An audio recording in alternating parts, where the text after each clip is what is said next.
लोगों के साथी राकेश महतो जी की बीती रात हत्या की सूचना प्राप्त हुई है। विधानसभा से 2 से 3 किलोमीटर दूर है और इस तरह सरकार जो राजनेता लोग रहे हैं और सत्ता पक्ष के लोग रहे हैं उनका सुरक्षा नहीं दे सकता है तो झारखंड के लोगों को क्या सुरक्षा ये सरकार दे सकता है। माफिया गुंडा पूरा झारखंड में तबाह किया हुआ है और हाथी पे भी हम लगातार बात कर रहे हैं लेकिन अभी तक सरकार चर्चा नहीं कर रहा है। रोज जिस पार्टी के हाथों राज्य की सत्ता है, अब उसी पार्टी के नेता राज्य में सुरक्षित नहीं है।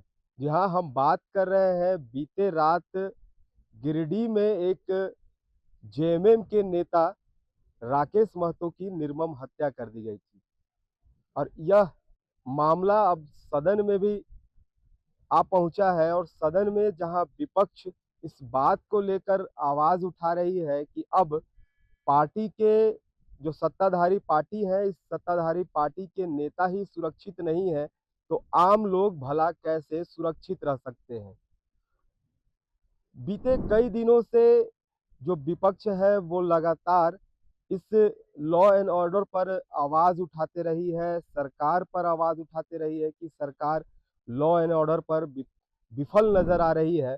तो अब फिर से इस तरह की एक घटना होने के बाद विपक्ष को यह मौका मिला है और विपक्ष इस मामले को लेकर सदन पहुंची है कि अब राज्य में जो सत्ताधारी पार्टी है, इस सत्ताधारी के पार्टी ही सुरक्षित नहीं है।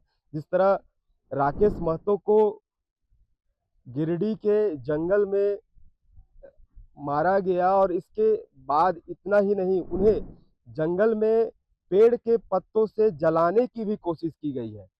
जिस तरह यह एक निर्मम हत्या कह सकते हैं, जो अपराधी है वो निर्मम हत्या किया है और इस मामले को लेकर जिस तरह सत्ता पक्ष के जो विधायक हैं, मंत्री हैं, उनके तरफ से भी यह बयान आया है, जो अभी वर्तमान में गिरिडीह के ही विधायक हैं। तो इन दोनों नेताओं के जो सत्ता पक्ष है और विपक्ष की ओर से क्या कुछ इस पर बयान आया है, चलिए पहले हम आपको वो सुनाते हैं उनकी बयान। गिरिडीह में हम लोगों के साथी राकेश महतो जी की बीती रात हत्या की सूचना प्राप्त हुई है। राकेश महतो सामाजिक और राजनीतिक कार्यकर्ता थे, गिरिडीह जिले के जिला परिषद के अध्यक्ष रह चुके थे और हमारे एक सक्रिय और मजबूत साथी कार्यकर्ता थे। हत्या के बारे में जो प्राथमिक जानकारी उनके परिवार और पुलिस के द्वारा मिल रही है कि रात के लगभग 11:30 बजे उनको किसी ने फ़ोन करके बुलाया, वो निकले और उसके बाद वापस घर नहीं लौटे। सुबह जंगल की तरफ जाने वाले ग्रामीणों ने राकेश महतो जी की मोटरसाइकिल को देखा और एक अधजला शव वहाँ मिला, जिसमें उनकी हत्या के उपरांत उनको जलाने का प्रयास किया गया है। पुलिस इन्वेस्टिगेशन जारी है और हम यह उम्मीद करते हैं कि 24 घंटे के अंदर हम लोग नतीजे पर पहुँचेंगे।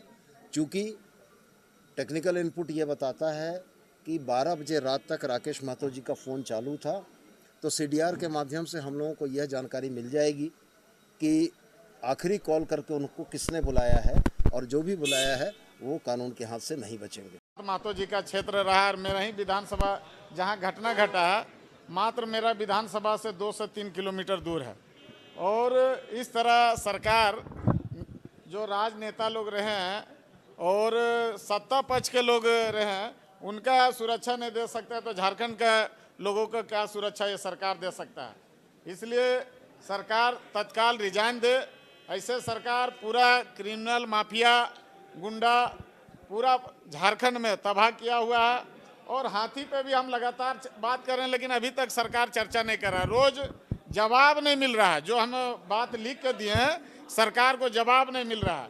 सरकार क्या करना चाह रहा है उसका कोई मापदंड तैयार नहीं किया है। सिर्फ सरकार इसको बहुमत दे दिया और बहुमत का घमंड इतना हो गया बहुमत के लेकर कि सरकार न जनता को देख पा रहा है, न जल जंगल जमीन को किसी को मतलब समझिए नहीं पा रहा। ये लोग राज्य में बिगड़ती कानून व्यवस्था को लेकर विपक्ष लगातार सवाल उठाते रही है और एक बार फिर से सत्ता पक्ष के जो नेता हैं, इनकी निर्मम हत्या के बाद यह सवाल एक बार फिर से उठता है कि आखिर राज्य में कानून व्यवस्था कहाँ चली गई है। अब राज्य के जो सत्ताधारी पार्टी है, इनके नेता ही सुरक्षित नहीं है, तो राज्य की आम जनता को कौन सुरक्षा प्रदान करेगा?